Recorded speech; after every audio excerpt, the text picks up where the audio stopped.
Hello नमस्कार विद्यार्थी मित्रांनो, क्रिएटिव्ह मॅथ्स मराठी या आपल्या यूट्यूब चॅनलमध्ये तुमच्या सगळ्यांचं सहर्ष स्वागत आहे। आज आपण चर्चा करतोय आता 10वी गणित भाग 2 वरती।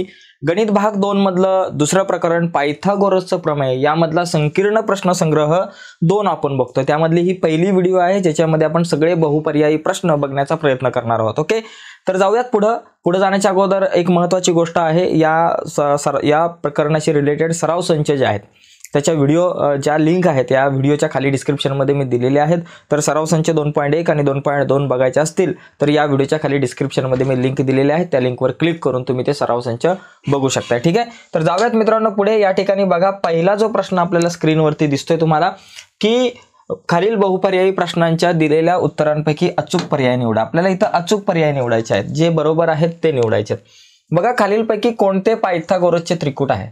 आता इथं निवडत असताना इथं कुठल्याही प्रकारचं कॅल्क्युलेशन करायची गरज नाहीये, डायरेक्ट तुम्हाला पर्याय जो आहे तो लिहायचा आहे। इथं उत्तर लिहिताना बघा कसं लिहायचं ते पण सांगतो तुम्हाला। पण पहिली गोष्ट, पायथागोरसचं त्रिकूट कुठलं? पायथागोरसचं त्रिकूट, पायथागोरसचं प्रमेय काय असतं? कर्ण वर्ग बरोबर बाजूचा वर्ग अधिक बाजूचा वर्ग। आता इथे जर आपण बघितलं तर हे आहे का पायथागोरसचं त्रिकूट? सगळ्यात मोठी बाजू किती? 10, 10चा वर्ग येतो 100। ओके, आणि एकाचा वर्ग अधिक पाचाचा वर्ग, एकाचा वर्ग 1 अधिक पाचाचा वर्ग 25, 25 आणि 1 किती येतात? 26 येतात। 26 आणि 100 बरोबर आहे का? नाही, म्हणजे हे पायथागोरसचं त्रिकूट नाहीये। इथं 3 4 5, बघा हे 5 आहे, 5चा वर्ग जर आपण केला तर 5चा वर्ग मला मिळतो 25, आणि या दोघांच्या वर्गांची बेरीज 3 आणि 4च्या वर्गांची बेरीज केली, 3चा वर्ग अधिक 4चा वर्ग केला, 3चा वर्ग 9 अधिक 4चा वर्ग 16, 9 अधिक 16 25, 25 25। ओके, या ठिकाणी हे बरोबर आहे, म्हणजे आपल्याकडे उत्तर बी जे आहे ते पायथागोरसचं त्रिकूट आहे। ओके, म्हणजे इथं मोठ्या बाजूचा वर्ग हा उरलेल्या बाजूच्या वर्गांच्या बेरजे इतका असला तर ते पायथागोरसचं त्रिकूट आहे, अन्यथा पायथागोरसचं त्रिकूट नाही। म्हणजे 3 4 5 हे पायथागोरसचं त्रिकूट आहे। बाकी इतर कोणाच्याही बाबतीमध्ये अशा प्रकारचं कॅल्क्युलेशन येणार नाही। मग इथं उत्तर लिहिताना परीक्षेला कसं लिहायचं बाबा? उत्तर लिहिताना बघा आपण असं लिहूयात।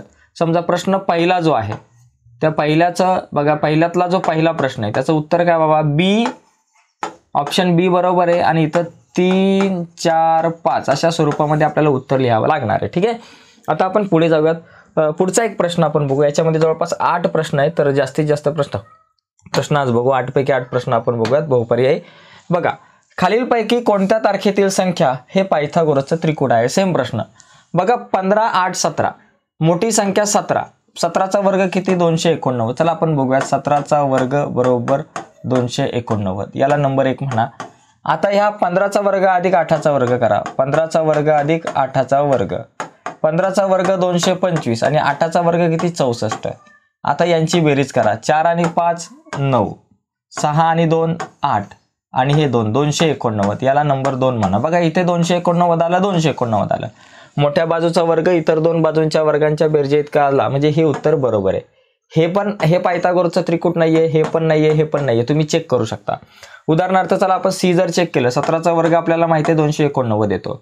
आता 3चा वर्ग 9 अधिक 5चा वर्ग 25, 9 अधिक 25 किती झालं बाबा? 34। हे कॅल्क्युलेशन बरोबर येत नाहीये, बरोबर।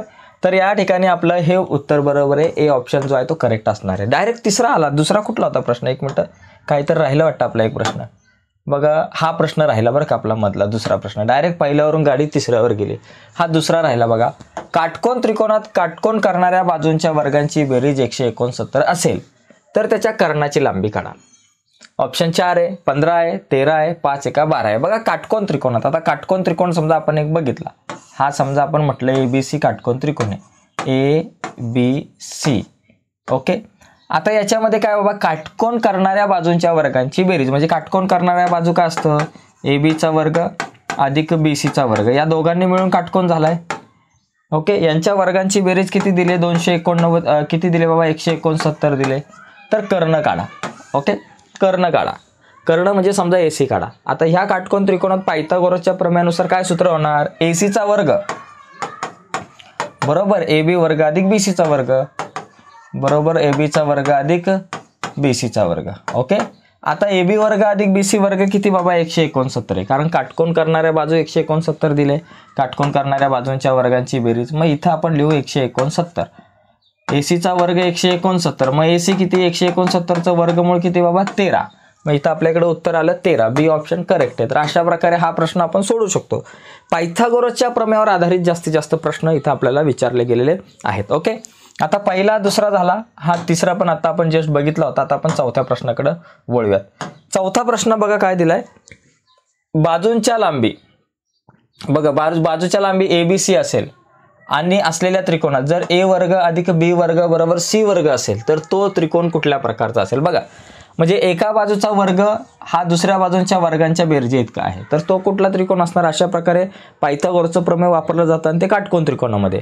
म्हणजे हा जो त्रिकोण आहे तो काटकोन त्रिकोण असणार आहे की ज्याच्यामध्ये एका बाजूचा वर्ग बरोबर दुसऱ्या बाजूच्या वर्गांच्या बेरजे इतका असतं, म्हणजे तो काटकोन त्रिकोण असणार आहे. काटकोन त्रिकोण हे उत्तर आपलं करेक्ट आहे. चौथा प्रश्न आपला बरोबर आहे. तिसरा ऑप्शन काटकोन त्रिकोण बरोबर आहे. ओके, यानंतर पुढे बघा, पुढचा प्रश्न आपण बघूयात. चौथ्यानंतर पाचवा प्रश्न. ओके, इथे बघा, इथे काय, चौरसाचा कर्ण 10 वर्गमुळात 2 आहे, तर त्याची परिमिती किती. आता चौरसाचा कर्ण, आता समजा हा जो चौरस आहे आपल्याकडं, या चौरसाचा कर्ण, आता चौरस ABCD याचं नाव आपण देऊ ABCD, काय तर नाव द्या ABCD. कर्ण आपल्याला दिलाय 10 वर्गमुळात 2, 10 वर्गमुळात 2.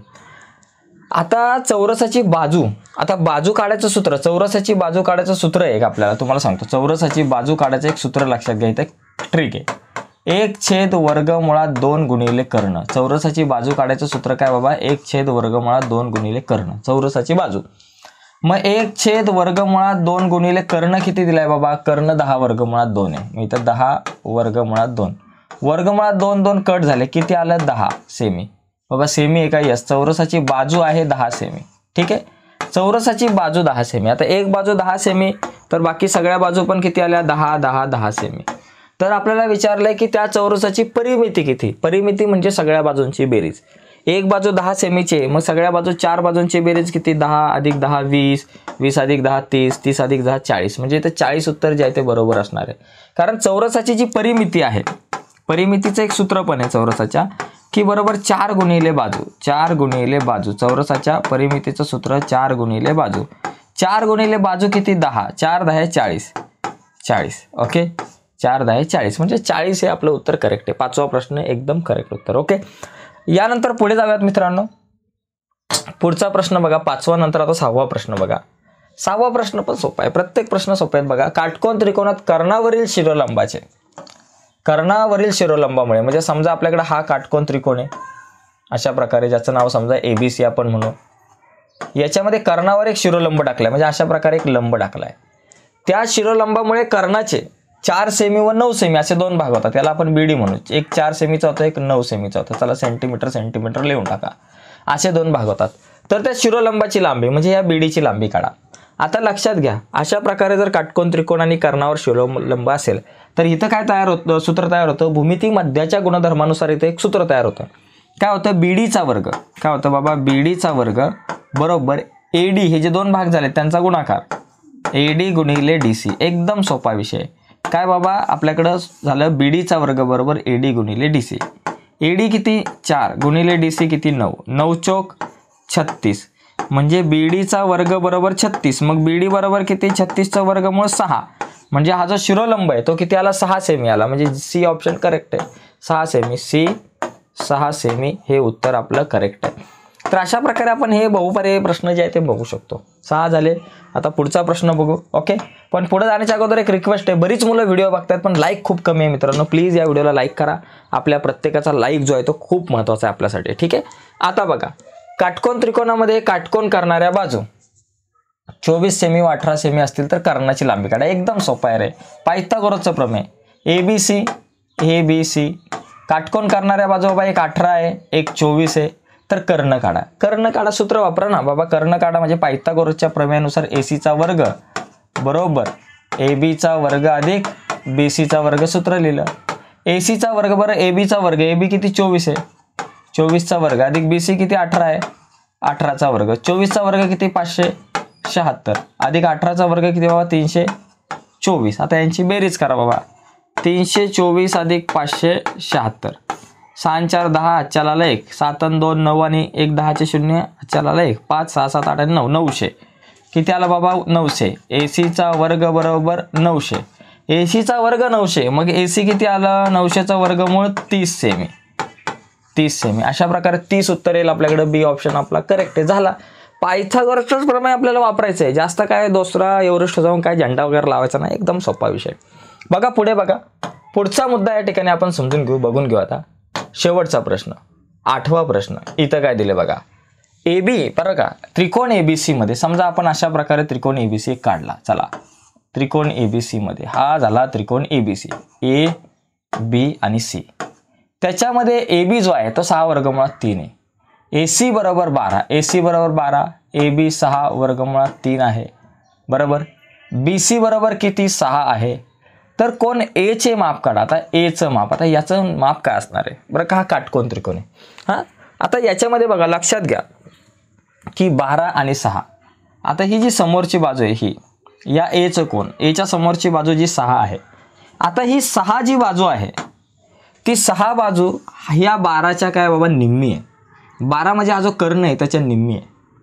मग निम्मी केव्हा असते, ज्यावेळेस तुम्ही बघा 30 60 90चा प्रमेय ज्यावेळेस आपण बघतो 30 अंश 60 अंश बरं का. समजा इथं PQR असेल तर 30 कोणासमोरची बाजू काय असते, कर्णाच्या निम्मी. म्हणजे QR जी आहे ती काय असते बाबा 1/2 गुणिले PR असते, कर्णाच्या निम्मी.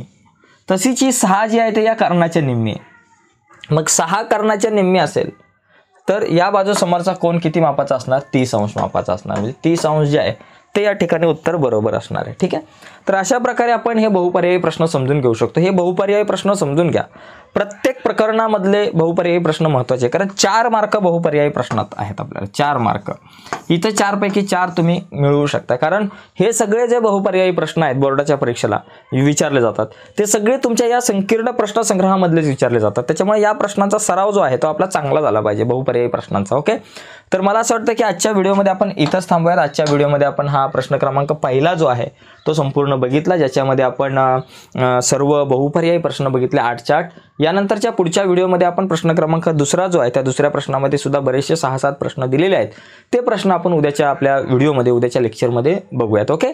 तर उद्याची व्हिडिओ तुमच्यापर्यंत पोहोचावी असं वाटत असेल तर प्लीज आत्ताच आपला चॅनल सबस्क्राईब करा आणि त्या बाजूला असलेलं बेलचं बटन सुद्धा दाबा, जेणेकरून आम्ही अपलोड केलेल्या प्रत्येक नवीन व्हिडिओची नोटिफिकेशन सगळ्यात अगोदर तुमच्यापर्यंत पोहोचेल. ओके मित्रांनो, बाय सर्वांना, धन्यवाद.